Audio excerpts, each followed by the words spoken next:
Hey guys, welcome to ज्ञान मंत्र IQ। आज हम पढ़ेंगे फिजिक्स का चैप्टर 1 मोशन पार्ट 1। फिजिक्स का full course for class 9 launch हो चुका है, जैसे कि मैंने आपको फर्स्ट वीडियो में बताया था। सो आइए स्टार्ट करते हैं। स्टार्ट करने से पहले प्लीज़ ज्ञान मंत्रा चैनल को लाइक शेयर एंड सब्सक्राइब कर दीजिए। बेल आइकॉन को प्रेस कर दीजिए, जिससे कि जो भी नया वीडियो डलता है उसका नोटिफिकेशन आपको मिल जाए। आइए स्टार्ट करते हैं। चैप्टर का नाम है मोशन। तो सबसे पहले आपको पता होना चाहिए कि मोशन होता क्या है। मोशन को समझने के लिए एक मेजर कंसेप्ट जो होता है, देखा जाए तो इस स्लाइड में आपको सिर्फ रेफरेंस पॉइंट मिलेगा, ठीक है।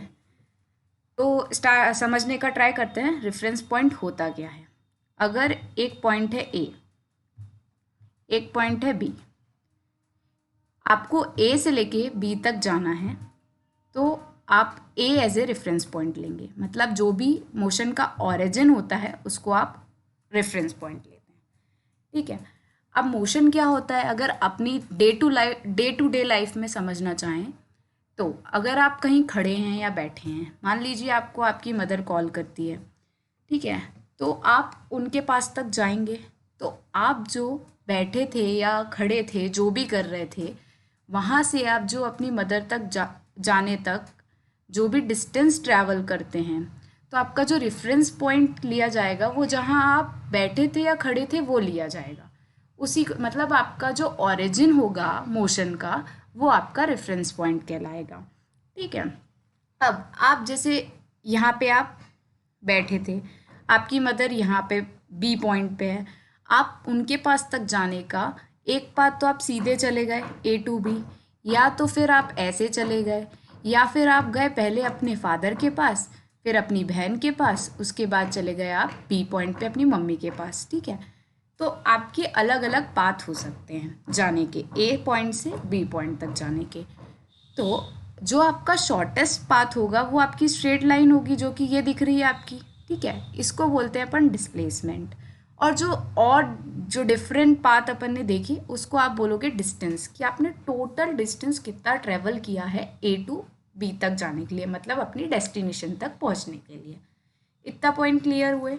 मतलब अपन ने यहाँ पे देखा कि डिस्टेंस क्या होता है और डिस्प्लेसमेंट क्या होता है, ठीक है। इसमें डिफरेंस देखना चाहें तो क्या होता है कि डिस्टेंस एक स्केलर क्वांटिटी है, ठीक है, और जो आप टोटल डिस्टेंस ट्रेवल करते हैं उसको बोला जाता है पॉइंट ए से बी तक जाने के लिए। डिस्प्लेसमेंट क्या होता है, तो डिस्प्लेसमेंट एक वेक्टर क्वांटिटी है, और ये शॉर्टेस्ट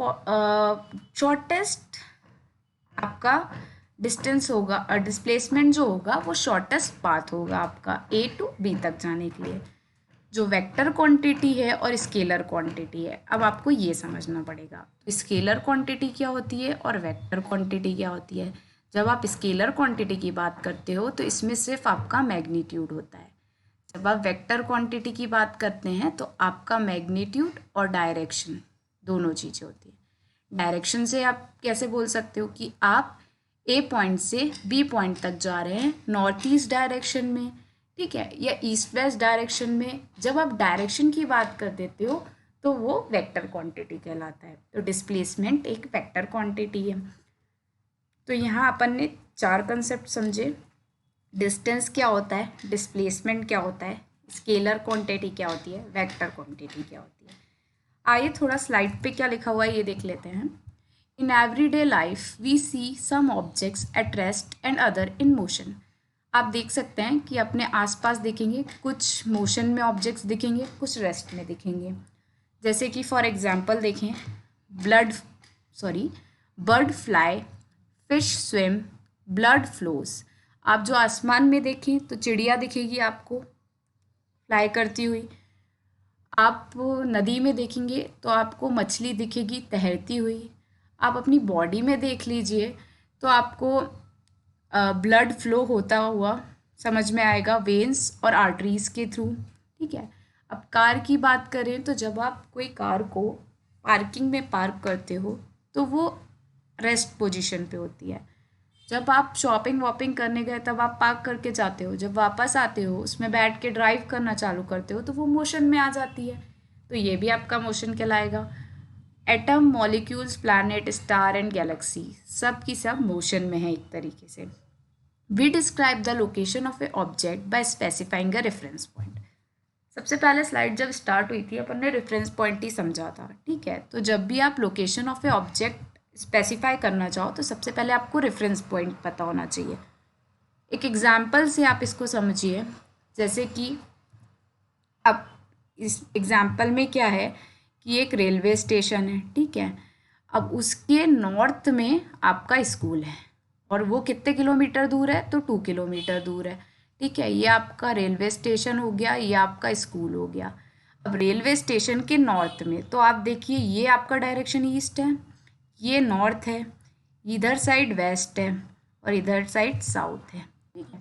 तो रेलवे स्टेशन के 2 किलोमीटर नॉर्थ में आपका स्कूल है, यही एग्जाम्पल बोला गया। और इस एग्जाम्पल में जो रेलवे स्टेशन है वो आपका रेफरेंस पॉइंट है, ठीक है। आइए स्लाइड देखते हैं।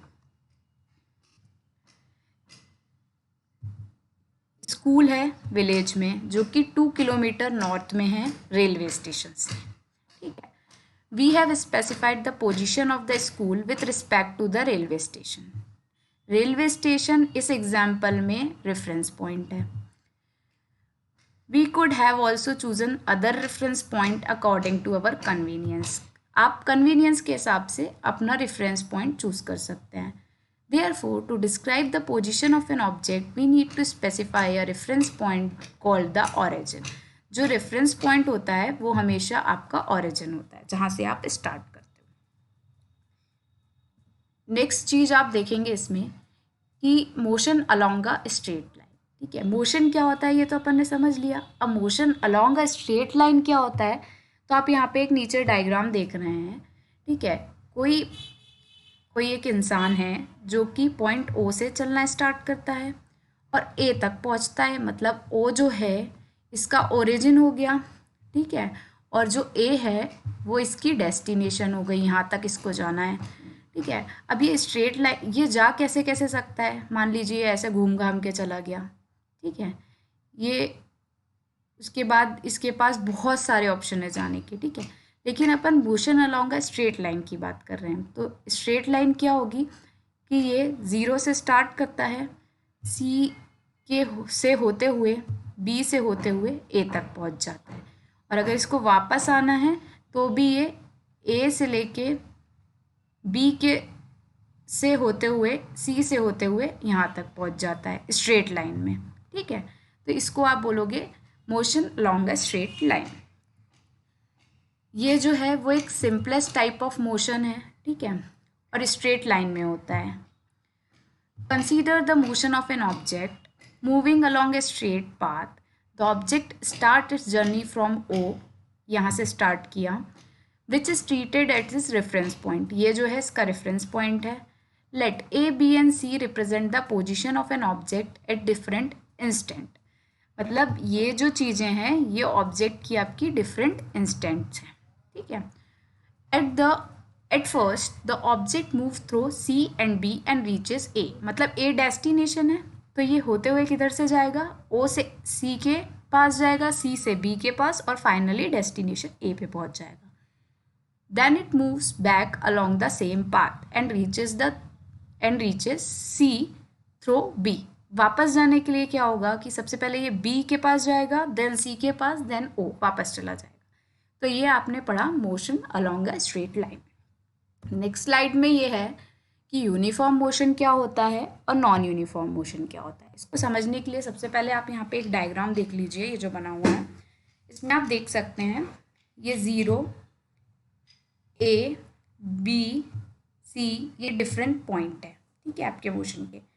आप जो डिस्टेंस ट्रैवल कर रहे हो वो कितने टाइम में कर रहे हो और कितना डिस्टेंस ट्रैवल कर रहे हो ये डिपेंड करता है यूनिफॉर्म मोशन, ठीक है, इस पर। तो आप 2 सेकेंड्स में इतना डिस्टेंस ट्रैवल कर रहे हो, ठीक है। 0 मीटर से लेके 4 मीटर तक पहुंच जाते हो 2 सेकेंड्स में। फिर उसके बाद आप 8 मीटर डिस्टेंस कर लेते हो, 4 मीटर से 8 मीटर डिस्टेंस पे पहुंच गए 2 सेकेंड्स में।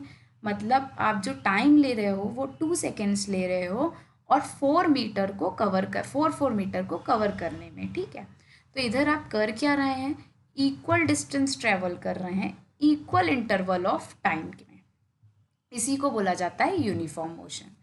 आइए एक बार स्लाइड पे नज़र डालते हैं। Consider N object moving along a straight line, ठीक है। तो मतलब यूनिफॉर्म मोशन में इनने कंसीडर किया है ऑब्जेक्ट को जो कि स्ट्रेट लाइन में ट्रैवल कर रहा है।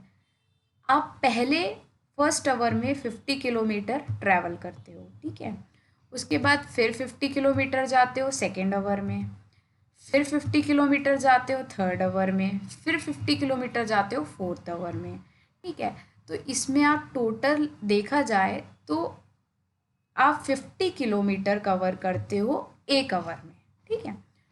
तो as object covers equal distance travel कर रहा है इक्वल इंटरवल ऑफ टाइम में, तो उसको आप बोलते हो यूनिफॉर्म मोशन, ठीक है।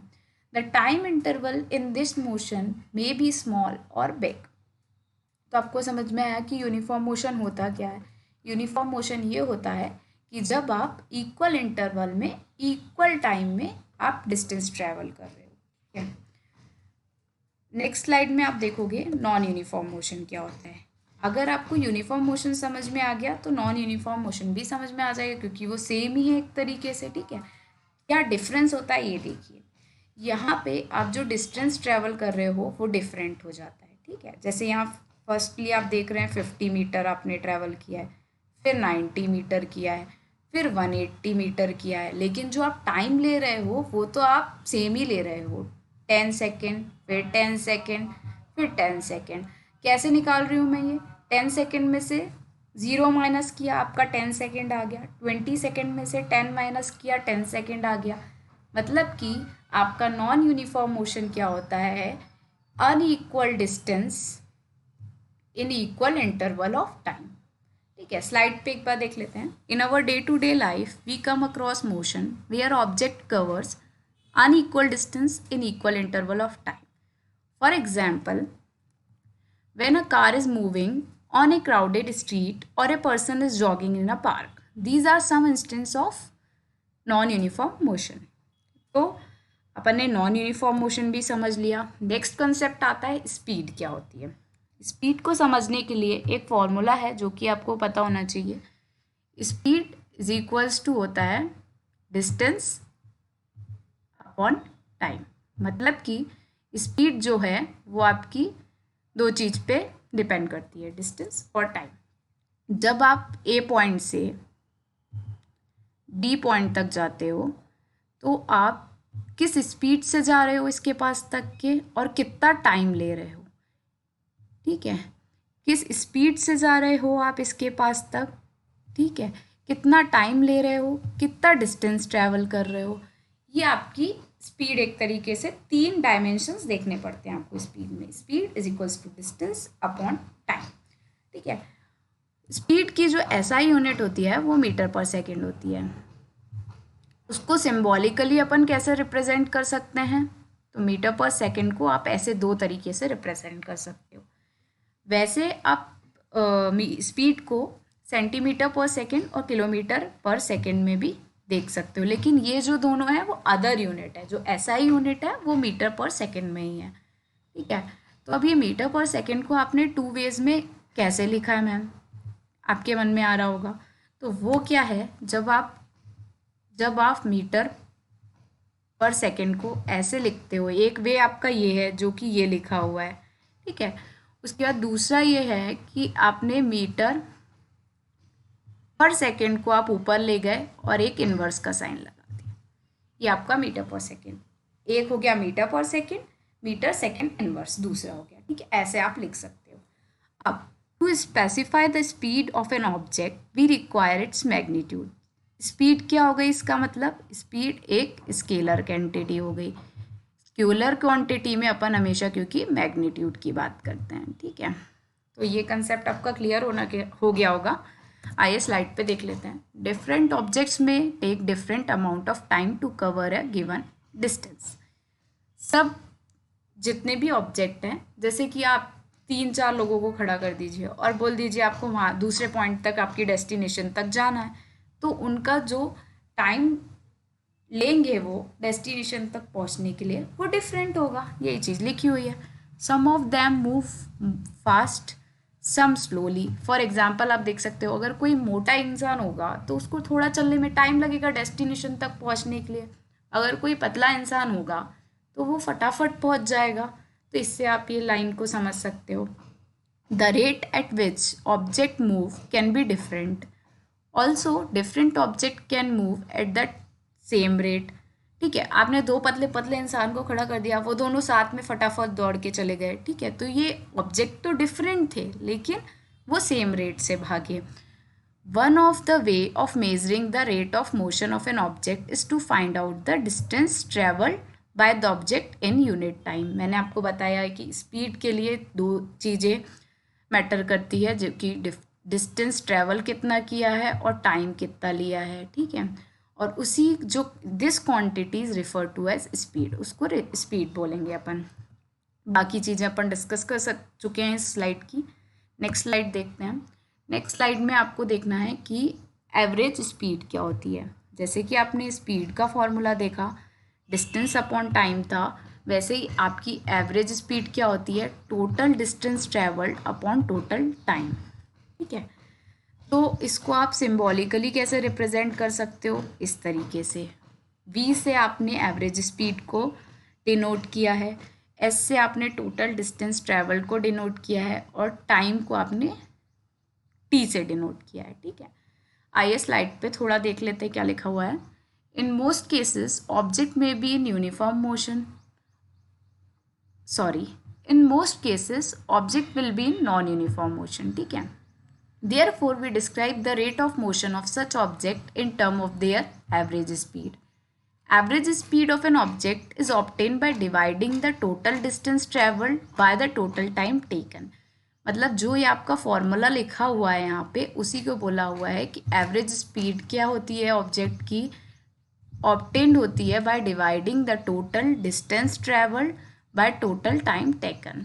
तो आप इससे अब फॉर्मूले से भी अपनी डेफिनेशन बना सकते हैं एग्जाम में कि एवरेज स्पीड होती क्या है। आइए इसको एक न्यूमेरिकल के थ्रू समझते हैं। ठीक है, एक ऑब्जेक्ट है आपका जो कि ट्रैवल कर रहा है 16 मीटर इन 4 सेकेंड। ठीक है, और उसके बाद कैसे ट्रैवल कर रहे हैं कि 16 metre in 2 second. An object travel 16 metre in 4 second and then another 16 metre in 2 seconds. आपको फाइंड क्या करना है, एवरेज स्पीड। ठीक है, तो इसमें आपको क्या दिया हुआ है कि एक ऑब्जेक्ट है जो कि 16 मीटर पहले ट्रैवल कर रहा है, कितने सेकेंड में, तो 4 सेकेंड में। उसके बाद 16 मीटर फिर ट्रैवल कर रहा है 2 सेकेंड में। तो टोटल डिस्टेंस इसने कितना ट्रैवल किया, 16 मीटर प्लस 16 मीटर, तो टोटल जो डिस्टेंस ट्रैवल हो गया वो 32 मीटर हो गया। उसके बाद अपने जब पहले इसने 16 मीटर ट्रैवल किया 4 सेकेंड में किया था, फिर 16 मीटर जो ट्रैवल किया वो 2 सेकेंड में किया था, तो जो टोटल टाइम टेकन हो गया वो 6 सेकेंड हो गया। अब आप फॉर्मूले में रख देंगे इस चीज़ को, टोटल डिस्टेंस रखें अपने 32 मीटर, टोटल टाइम रखा 6 सेकेंड्स, और एवरेज स्पीड इसी से निकल के आ गई आपकी 5.33 मीटर पर सेकेंड। आपने 5.33 के आगे यूनिट लगाना बहुत ज़रूरी है, जो कि आपने देखी कि स्पीड की SI यूनिट मीटर पर सेकेंड में होती है। यूनिट नहीं लगाएंगे तो एग्ज़ाम में मार्क्स कट जाएंगे। अब मीटर पर सेकेंड जो अपन ने स्पीड देखी, अगर जैसे ये आपका जो डिस्टेंस है वो किलोमीटर में दिया हुआ है या दूसरी चीज़ में दिया हुआ है, तो आपको हमेशा इसका कन्वर्जन करना पड़ेगा मीटर पर सेकेंड में। आज के लिए इतना ही दोस्तों, यहाँ अपन अपना लेक्चर ख़त्म करते हैं। इसका नेक्स्ट पार्ट जब भी होगा, इसका आगे का अपन वहाँ पढ़ेंगे। Thank you.